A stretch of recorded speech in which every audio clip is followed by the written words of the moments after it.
For much of the 20th century, most women were homemakers, a demanding job requiring a broad base of knowledge, a variety of skills, and the endurance of a marathon runner. Homemakers were the original multitaskers. Their daily to-do lists included tasks as varied as childcare and education, transportation, laundry and food service, and plant maintenance, all accomplished on time and under budget. Early 20th century women were domestic engineers who ran their homes with precision. They just couldn't own one, or any other property for that matter. Shortly after I got married, my father wanted to sign an orange grove over to me, and the attorney that he was using told him he could not assign the orange grove over to his daughter. It could be to his son-in-law, but it couldn't be to me because women were not allowed to own property in their own name. So that was one of the first experiences that I had in the differences between being a female in the male world. And it continued on through the years, for many years.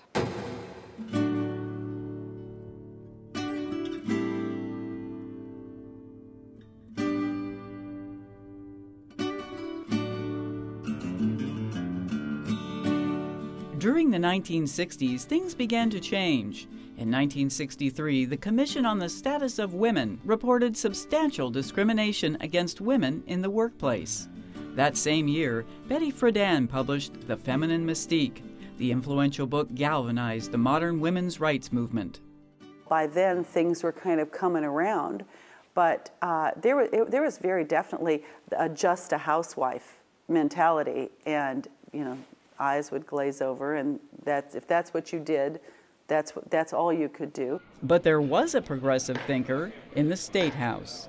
Governor Ferris Bryant sponsored a conference for the continuing education of women.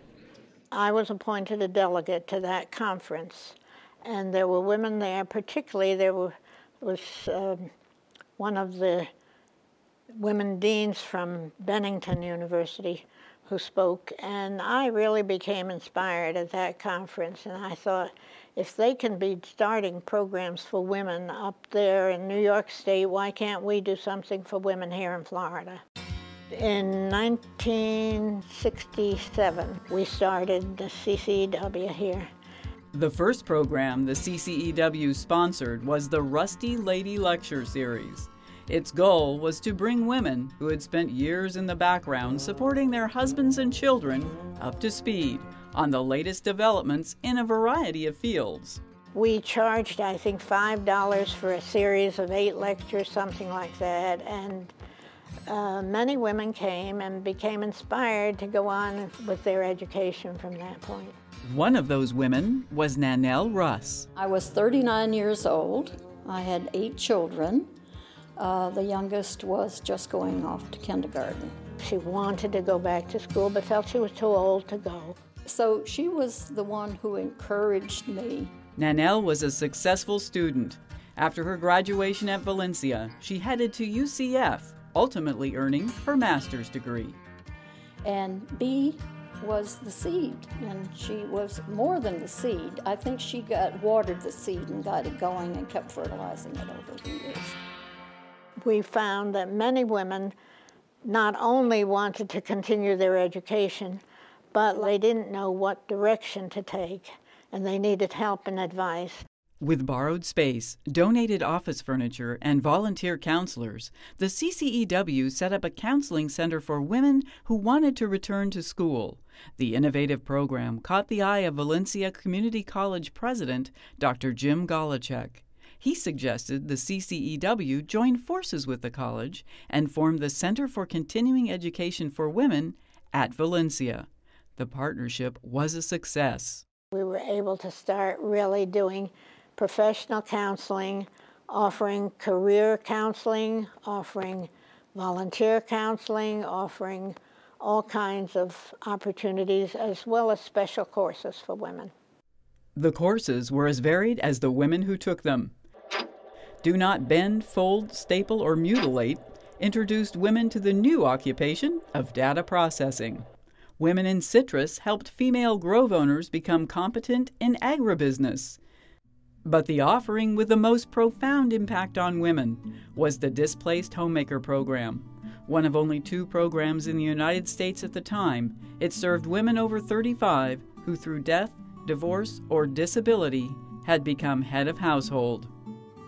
They needed to learn all of the job skill processes, how you go about finding a job, how you interview for a job, how you prepare for the interview, how you conduct yourself in the interview, how you conduct the follow-up. They had never handled money.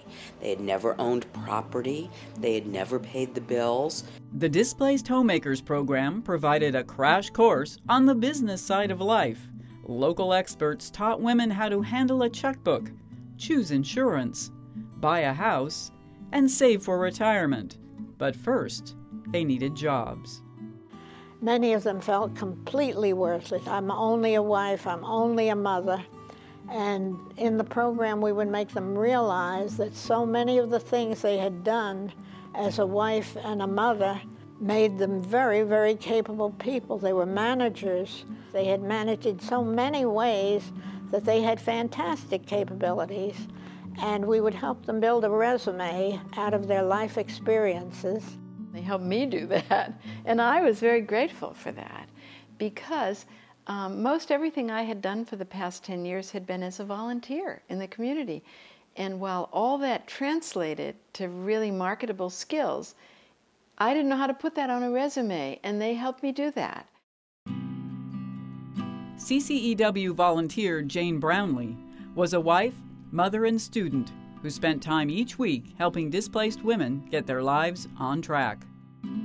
The women that went back to school, the women that got training, the women who began to see themselves as having had these housewife lives really did have some value. They just had to be interpreted in such a way that a potential employer would see it that way. Eventually, the training Jane provided became more personally relevant. My husband at that time, my first husband, died in 1986, and I had 4 little boys, and I was head of household. And so it was an amazing thing where sort of God puts into your toolbox the tools you're going to need when you need them, and who would have known in a million years. So I was really able to already have a lot of the lessons that I already needed to know from having been on the other side. I mean, truly for me, it was really a blessing. By the late 1970s, the CCEW's Displaced Homemaker program had gained national prominence, and Bee was asked to help launch more than 75 programs nationwide. In 1991, the CCEW joined the Women's Studies program at UCF, where it will continue to support the women of future generations.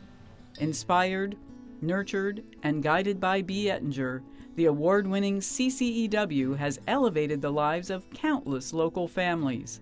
But perhaps her most enduring contribution was the Beatrice Ettinger Scholarship Fund. In 1989, there was some money still left over in the old CCEW account, and Bee also won one of the Community Service Awards from Walt Disney World. And she generously pooled that money with the CCEW money and started a scholarship.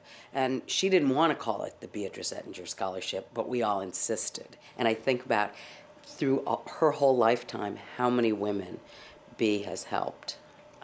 It's just makes you feel good. It was clear that in the 70s, women needed help to market themselves and to feel ready to go back into the workforce. And that's what Bee's dream was, and that's what CCEW provided for us. Bee was and still is a pillar in our community, and having her here has been a tremendous asset. When I think about the lives that she's touched, that were changed, I mean, the families, the children who had, instead of having mothers, who were just paralyzed, they had mothers who were mobilized and ready to go face the next chapter. There are a lot of women that you'll never hear of who lives changed because of Bee Ettinger. Bee has taught us all that we need to bring up the people behind us, that just as she did. You know, she pulled us up. She pulled up a generation of women who weren't used to speaking up and speaking their minds. And I think she expects the same thing from all of us, and we from our daughters.